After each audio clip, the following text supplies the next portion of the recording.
بسم اللہ الرحمن الرحیم۔ السلام علیکم محترم ناظرین، خوش آمدید۔ ناظرین، آج کی اس ویڈیو میں ہم بات کریں گے ان جانوروں کے بارے میں جن کی قربانی کرنا جائز ہے۔ نیز یہ بھی بتائیں گے کہ ان کی عمر کتنی ہونی چاہیے اور ان جائز جانوروں میں کس جانور کی قربانی افضل ہے۔ تو ویڈیو میں آخر تک بنے رہیں، اور اگر آپ ہمارے چینل ٹاک ٹل اسلام پر نئے ہیں تو ہمارے چینل کو سبسکرائب ضرور کریں۔ تو چلیے ویڈیو کو شروع کرتے ہیں۔ مخصوص ایام میں مخصوص جانوروں کو اللہ رب العزت کی رضا کی خاطر قرب الہی کی نیت سے ذبح کرنا یہ قربانی کہلاتا ہے۔ تو ناظرین، مخصوص ایام سے مراد وہ خاص دن ہیں جن کو یوم النحر یعنی کہ قربانی کا دن کہا جاتا ہے، اور مخصوص جانوروں سے مراد وہ جانور ہیں جن کو قربانی کے لیے خاص کیا گیا ہے۔ یعنی حلال تو بہت سے جانور ہیں، لیکن ان حلال جانوروں میں سے بھی کچھ ہی ایسے جانور ہیں جن کو قربانی کے لیے خاص کیا گیا ہے۔ تو اگر ان مخصوص جانوروں کے علاوہ کسی اور جانور کی قربانی کی تو قربانی قابل قبول نہ ہوگی۔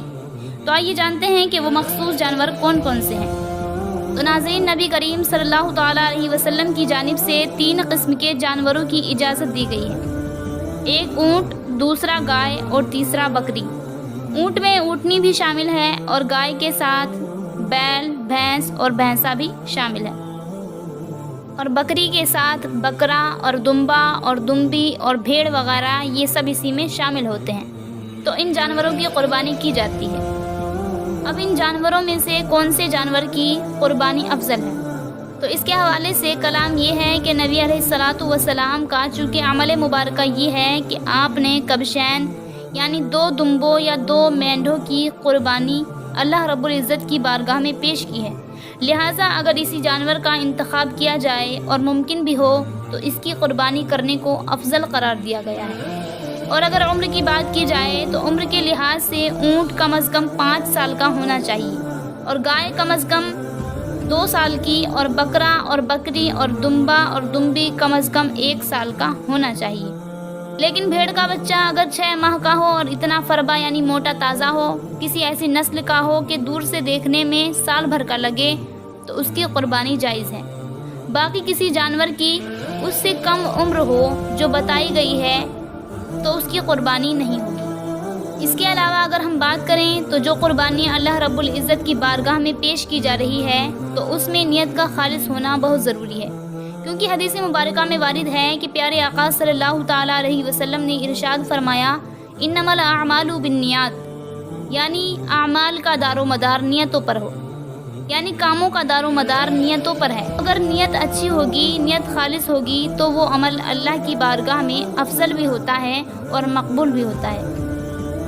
اور روایات میں آتا ہے کہ جس نے خوش دلی سے طالب ثواب ہو کر قربانی کی تو وہ جانور اس شخص کے لیے آتش جہنم سے حجاب ہوگا، یعنی ایسا حجاب ہوگا جو قربانی کرنے والے کو آتش جہنم سے یعنی جہنم کی آگ سے بچائے گا۔ تو اس لیے اپنے نیتوں کا خالص کرنا بھی انتہائی ضروری ہے۔ باقی یہ ہے کہ اپنی استطاعت کے مطابق جو بھی جانور ان میں سے جن کی تفصیل بتائی گئی ہے ان میں سے جو بھی جانور اویلیبل ہو، جو بھی جانور موجود ہو، تو اس کی قربانی اللہ رب العزت کی بارگاہ میں اخلاص کے ساتھ پیش کرنی چاہیے۔ ناظرین، 3 جانوروں کا میں نے ذکر کیا، اونٹ، گائے اور بکری۔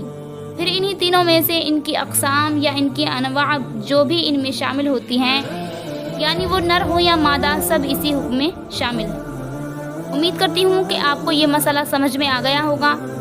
آخر میں رب العزت سے دعا کرتی ہوں کہ ہمیں اخلاص کے ساتھ اپنی تمام عبادات کو ادا کرنے کی توفیق عطا فرمائے۔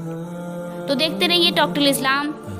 ملتے ہیں اسی طرح کی اگلی اسلامک ویڈیو میں، تب تک کے لیے خدا حافظ، جزاک اللہ۔